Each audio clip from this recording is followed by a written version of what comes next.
White House advances drone and missile sales to Taiwan. The White House is moving forward with more sales of sophisticated military equipment to Taiwan, telling Congress on Tuesday that it will seek to sell Taipei MQ-9 drones and a coastal defensive missile system, sources familiar with the situation said. The possible sales follow three other notifications first reported by Reuters on Monday that drew China's ire as the United States prepares for its November 3 election. One of the 8 sources said that in total the sales were valued at around $5 billion.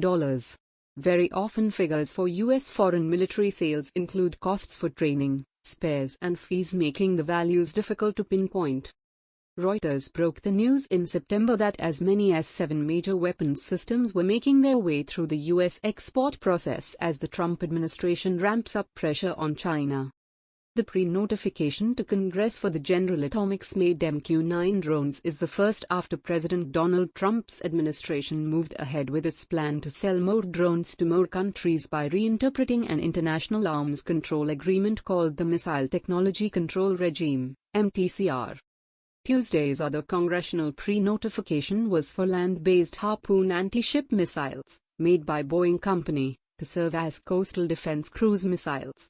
One of the sources said the approximately 100 cruise missiles that were notified to Capitol Hill would have a cost of about $2 billion. Representatives for the U.S. State Department did not immediately respond to a request for comment. A Taiwan government source acknowledged that Taiwan has 5 weapon systems that are moving through the process. The U.S. Senate Foreign Relations and House of Representatives Foreign Affairs Committees have the right to review and block weapons sales under an informal review process before the State Department sends its formal notification to the legislative branch. Leaders of the committees were notified that the planned weapons sales had been approved by the U.S. State Department, which oversees foreign military sales, said the sources, who are familiar with the situation but declined to be identified.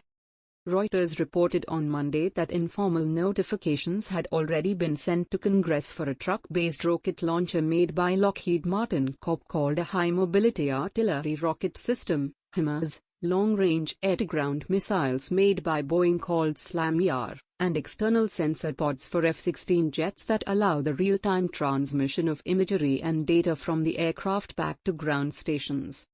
When asked about Tuesday's tranche of congressional notifications, the Chinese embassy in Washington referred to an overnight statement from Chinese Foreign Ministry spokesman Zhao. Zhao said U.S. arms sales to Taiwan severely damaged China's sovereignty and security interests. He urged Washington to clearly recognize the harm they caused and immediately cancel them, adding, China will make a legitimate and necessary response according to how the situation develops. China considers Taiwan a wayward province that it has vowed to reunite with the mainland, by force if necessary, but Washington considers it an important democratic outpost and is required by law to provide it with the means to defend itself. In August, a Taiwanese official said the island was discussing acquiring capabilities including underwater sea mines and other capabilities to deter amphibious landing, or immediate attack. The Taiwanese source said Taiwan was not seeking to procure sea mines from the United States. People familiar with the talks with Taiwan have said that transfer of technology to Taipei for domestic production for various weapons capabilities has been under discussion. Washington has been eager to see Taiwan bolster its defensive capabilities in the face of increasingly aggressive Chinese moves toward the island. Speaking last week, the U.S. National Security Advisor, Robert O'Brien, said Taiwan needed to turn itself into a porcupine to make clear to China the risks of attempting to invade. He said Taiwan needed to invest in capabilities including more coastal defense cruise missiles, naval mines, fast attack craft, mobile artillery and advanced surveillance assets.